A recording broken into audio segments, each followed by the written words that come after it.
Tak 15. jún sa blíži Deň otcov. A s ním tá každoročná, panika. Asi nie je správne slovo, ale tá otázka však. Áno, presne. Čomu zaskúpiť? Presne. Má to byť niečo do ruky, vieš, čo si môže obzerať, možno oprášiť a odložiť do skrine.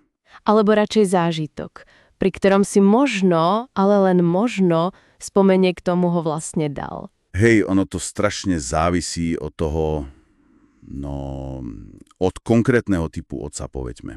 Určite. Dobre, poďme to rozbaliť. Nájsť to pravé, to je vlastne celkom kreatívna misia, nie? Je to tak. A tá základná otázka vlastne je, máme doma skôr praktika, takého, čo sa poteší 10. metru, lebo ten 9. už nevie nájsť? Alebo skôr dobrodruha, čo by najradšej lietal, alebo aspoň jazdil rýchlo. Presne. Chceme vyrobiť spomienku na dôchodok, alebo niečo, čo využije možno hneď dnes večer. A ten večný problém. Áno, ten poznáme asi všetci. Čo kúpiť chlapovi, ktorý tvrdí, že už všetko má a nič nepotrebuje? Okrem teda svätého pokoja, samozrejme. Ten sa kupuje ťažko. Začníme tými zážitkami. Podľa mňa sú fantastické pre otcov, ktorí chcú niečo cítiť, zažiť, alebo proste tráviť čas inak ako pred telkou. Tuto začína byť naozaj zaujímavé, lebo tých možností je toľko. Áno, tam sa dá vyblázniť. Pre takého aktívneho tatka, čo ja viem, LED balóno, predstav si tie fotky na Facebooku. To áno. Alebo offroad jazda, to je, potom treba pripraviť práčku na bahenník kúpev. Blato zaručené. A ak má fakt guráž a možno aj dobrú životnú poistku, tak paragliding.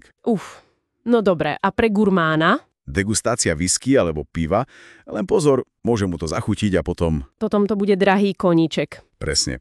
Alebo kurz varenia možno konečne zvládne viac ako čaj a hrianky. To by bolo fajn pre všetkých. A čo taký ten, povedzme, kultúrny typ? Lístky na koncert. Kapely jeho mladosti. Aj keď už možno používajú viac playbacku ako nástrojov. Nostalgia funguje. Alebo také štýlové retrokino s večerou. To je klasika. A netreba zabúdať ani na tých unavených, možno workoholikov. Pre nich wellness pobyt, reset. Áno. Alebo masáž. Teda, ak existuje šanca, že pri nej nezaspí a nezačne chrápať, takže zobudí ostatných. To je riziko podnikania, ako sa hovorí. Áno, presne. A vieš, čo je tu fascinujúce? Hoci ten samotný LED balónom alebo tá ochutnávka, to pomíne, že? Jasné, fyzicky áno. Ale tá spomienka, tá fotka, ten príbeh, tu môže ostať. A ak sa ide spolu, je to super čas pre ten vzťah. Určite posilňuje to vzťahy a je to celkom šikovný únik pre tých, čo fakt nevedia, čo kúpiť. Je menšia šanca, že kúpite 5. rovnakú košelu.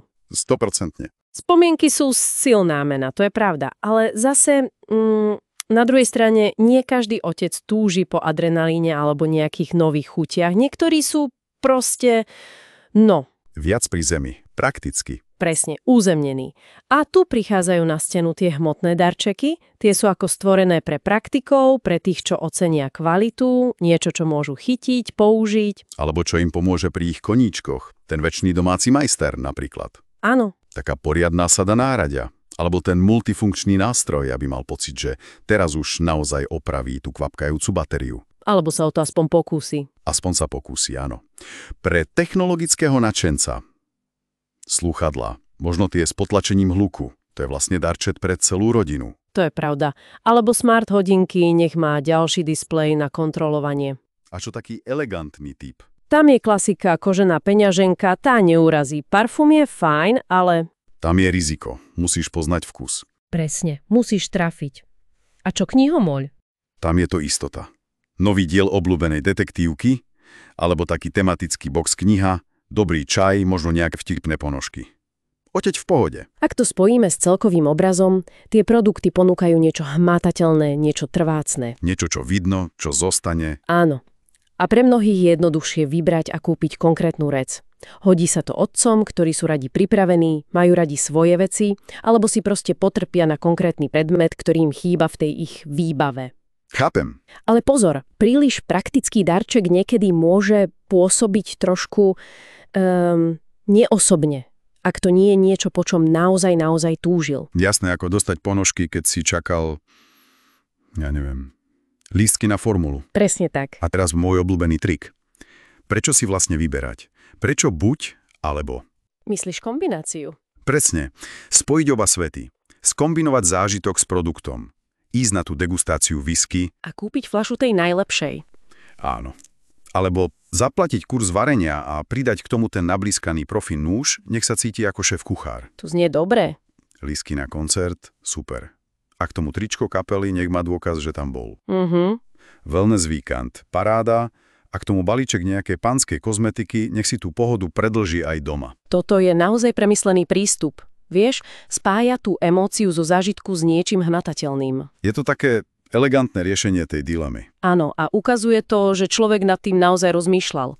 Výsledok je darček, ktorý má aj príbeh, aj praktickú hodnotu. Taký dvojitý zásah. Takže čo to všetko znamená? Keď to zhrneme, zážitky sú o pocitoch, spomienkach, spoločnom čase. Emócie. Veci sú skôr o tej praktickosti, trvácnosti, konkrétnom úžitku. Áno, vmatateľnosť. A tá kombinácia, tá môže byť tá zlatá stredná cesta. Tá, čo trafí klinec po hlavičke. Mimochodom, fakt nie je na škodou pozrieť aj nejaké tie zľavové portály, napríklad kuponovník.sk. Občas sa tam dajú nájsť fakt zaujímavé inšpirácie za lepšiu cenu. To je dobrý praktický tip. A možno na úplný záver, jedna myšlienka. Toto otvára zaujímavú otázku. Akú? Že niekedy ani tak nejde o to, čo presne darujeme. Či je to zážitok za 100 €, alebo sada skrutkovačov. Ale o to, čo ten náš výber komunikuje. Tá snaha trafiť sa do vkusu. Ten čas, ktorý sme venovali premýšľaniu, čo by ho naozaj potešilo. Vieš? Chápem. Tá myšlienka za tým. Presne. Možno práve toto je ten najcennejší dar, ktorý môžeme dať. Tá pozornosť, tá snaha,